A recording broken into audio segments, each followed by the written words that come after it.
ये तमाम जो आरोप हैं और इन आरोपों के साथ ही क्योंकि हमारे साथ में गोविंद मेघवाल जी भी हैं, हम उनसे बात करेंगे और इस पूरी जांच को गोविंद मेघवाल देख रहे हैं किस तरह से जयपुर के जिला प्रमुख चुनाव पर कांग्रेस जीती हुई बाजी हार गई। गोविंद मेघवाल जी, क्योंकि लगातार आप देख रहे हो गंगाराम मीणा जी आपके पास आए हैं, तो किस तरह से इस पूरे घटनाक्रम को देखते हैं, क्योंकि पार्टी के एक विधायक पर संगीन आरोप लगाए हैं ब्लॉक अध्यक्ष ने। देखिए, मुझे पार्टी से निर्देश हुआ कि 5 तारीख को आप जिला परिषद का कैंप लगाएंगे। हमने एंजल्स रिसोर्ट है जो कि सीकर रोड पर है, वहाँ हमने कैंप लगाया। हमने बार बार वैद सोलंकी जी को कहा टिकटें आपकी सिफारिश से दी गई है और हमारे पास सूचनाएं आ रही है कि दोनों कैंडिडेट जो जीते हुए प्रत्याशी हैं 17 और 18 के, वो आपके पास में हैं और आप इनको तुरंत लेकर के रिसोर्ट आओ।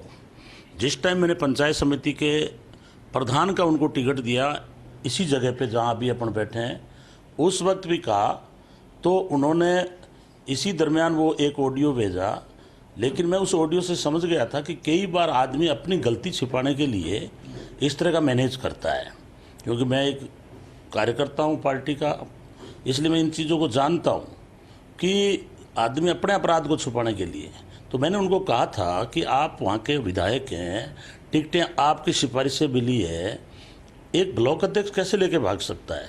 लेकिन मुझे उसी टाइम सद्य था, इसलिए मैंने उसको उचित नहीं समझा।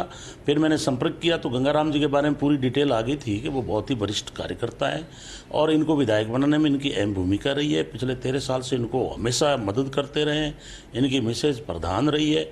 और मुझे तो आश्चर्य जब हुआ कि आज मेरे को पूछताछ में पता लगा और इन्होंने बताया कि आज तक मैं उन दोनों 17 और 18 नंबर को ना तो मैं जानता, ना आज तक मेरे से मिले हैं। एक भी फ़ोन डिटेल निकल जाए तो मैं राजनीति से संन्यास ले लूँ और पार्टी चाहे वो मुझे सजा दे। अब जिस आदमी को वो जानते नहीं, आज तक मिले नहीं, दूसरा ये बताएंगे सोलंकी जी की कौन सी जगह से उठाया, जबकि दोनों मेंबर तो आपने अलवर के, अभी सूचना आ रही है एक होटल है उसका नाम है सरिस का होटल में इन्होंने रोक रखा था, ये भूतपूर्व विधायक जी बता रहे। तो ये बहुत बड़ा दुर्भाग्य हो गया कि राजनीति में आदमी का चरित्र होना चाहिए। आप सिंबल ले जा रहे हैं, मेंबरों को जिता रहे हैं और ले जाके आप बीजेपी को दे रहे हैं, तो इससे तो अच्छा है कि आपको सिंबल ले जाना ही नहीं चाहिए या वापस जैसे पिछले कई टाइम से चल रहा है। क्योंकि यही लोग हैं जिन्होंने पहले अशोक गहलोत जी की सरकार को गिराने की साजिश की थी। आए दिन ये बयानबाजी करते रहते हैं, लेकिन हम लोग सोचते हैं हमारे लोग हैं, धीरे धीरे समझ में आ जाएगी।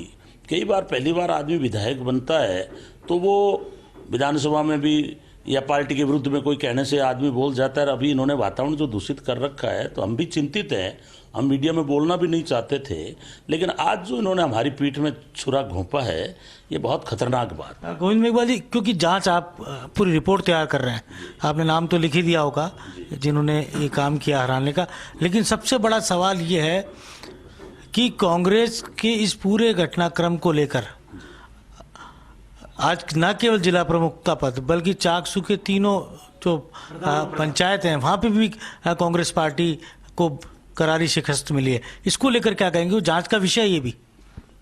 तीनों पंचायत समिति के सिंबल पूरे इनके हाथ में दिए गए थे और तीनों में आज हमें हार मिली है। और मुझे दुख हुआ है कि जो महिला जिला अध्यक्ष हैं, इनका नाम है कविता जी गुजर हैं, इनको टिकट देने में भी इन्होंने ऐसी बातें कही है कि मुझे तो आश्चर्य हो रहा है कि कोई आदमी राजनीतिक होकर के ऐसी बातें कि महिला अध्यक्ष है और उनको आप टिकट लेने के लिए भी कोई लेन देन की बात करें। इससे बड़ा दुर्भाग्य राजनीति का हो नहीं सकता। मैं इतना ही कहना चाहूँगा कि ये अभी भी समझें, पार्टी ने इनको बहुत बर्दाश्त किया है, लेकिन मैंने पूरा वृत्तांत जो भी इन्होंने हमसे बार बार बात की है 5-6 को तो 3 बजे तक हमें कहते रहे और वहाँ कैंप में भी आए। जैसे ही वोट अंदर चला गया तो ये गेट पे आए। दूसरा, मेरे सामने मीडिया को कहा कि अगर जेके टेटीवाल का वोट 18 नंबर का कांग्रेस को नहीं मिलता है तो मैं इसके लिए जिम्मेवार हूँ। और मीडिया में वीडियो चल रहा है और हम जैसे हमें पता लग गया, क्योंकि बीजेपी जिस तरह से शोर शराबा कर रही थी तो हमारे समझ में आ गई कि हमारे 2 आदमी बहुत हाई लेवल से ही मैनेज हो गए हैं। तो हम लोग गाड़ी लेके रवाना हो गए, बस लेके हम वापस हमारे रिसोर्ट जा रहे थे और बाद में वीडियो आ रहा है कि हमारे वेद प्रकाश जी के बीजेपी वालों ने कंधों पे उठा रखा है और बीजेपी के जिंदाबाद के नारे लगा रखे हैं। इससे बड़ा तो राजनीति का दुर्भाग्य हो नहीं सकता। इससे तो अच्छा है कि आदमी घर में बैठ जाए। इसलिए मैंने पूरा वृतांत लिख करके, और इन्होंने मेरे से कई बार बात की है, लाने की हाँ की, और एक बनावटी इन्होंने फर्जी FIR भी कराई। उसके पिताजी को वहाँ मौके पे लाया गया वोटिंग स्थल पर, लेकिन वो सारा दिखावा था, क्योंकि कभी तो उन्होंने गंगाराम जी का कह दिया, बाद में इन्होंने कह दिया कि उस वोट को मैं ला रहा हूँ। तो उसी में अपने आप में दो तरह की बात आ गई। जब गंगाराम जी वोट ले गए तो आप जिम्मेवारी कैसे ले रहे हो? और हकीकत में वो बीजेपी की गाड़ी में चढ़ के आ रहा है। और बीजेपी के जो अभी नेता आगे चल रहे हैं, वोटिंग स्थल पे भी उपनेता भी आए थे, राजेंद्र जी राठौड़ जी। तो अब ये नेता कौन कौन इसमें सम्मिलित हैं, लेकिन अभी सतीश जी पूनिया, राजेंद्र राठौड़ जी चल रहे हैं। और बीजेपी ने जो हाल बना रखा है देश में, आप देख ही रहे हो। कहीं तो MLA खरीद के सरकार गिराने की साजिश करते हैं। हमें भी 2 महीने रहना पड़ा था, लेकिन इनका कर्म टूट नहीं रहा है, और विधानसभा में बड़ी बड़ी बातें करते हैं। तो मैं तो यही कहना चाहूँगा कि ये प्रजातंत्र में नहीं होना चाहिए, खरीद फरोख्त। और जिस पार्टी में जो जीता है वहाँ वोट दे। और उसका गुस्सा इतना आया कि देखिए, जब उप जिला प्रमुख का चुनाव हुआ तो अपनी भावना से अपने आप वोट कैंप से आया, क्योंकि उनमें भयंकर नाराजगी फैल गई। क्योंकि जो जिला प्रमुख बना है वो बीजेपी का तो है नहीं, वो तो कांग्रेस का एक निष्कासित वो है कैंडिडेट। लेकिन सवाल ये गोविंद जी, क्योंकि गंगाराम जी से करूंगा मैं सवाल, प्रदेश कांग्रेस के महासचिव भी हैं जी वेद प्रकाश सोलंकी, NSY यूथ कांग्रेस में कई पदों पर रहे, तो क्या उनसे इस तरह की उम्मीद की जा सकती थी? देखिए, हम तो कतई सोच नहीं सकते, ना हमारे से संस्कार है। पार्टी में मन नहीं लगता है तो पार्टी रिजाइन कर देना चाहिए, लेकिन ऐसा गद्दारी आदमी को नहीं करनी चाहिए, क्योंकि हम जनता के प्रति जवाबदेह हैं। ये सोलंकी जी कल ये 3200-3400 वोटों से या 3900 वोटों से जीत के आए हैं। कल तीनों विधानसभा, आपकी तीनों पंचायत समिति हारी पड़ी है, सारे सिंबल आप ले गए हो।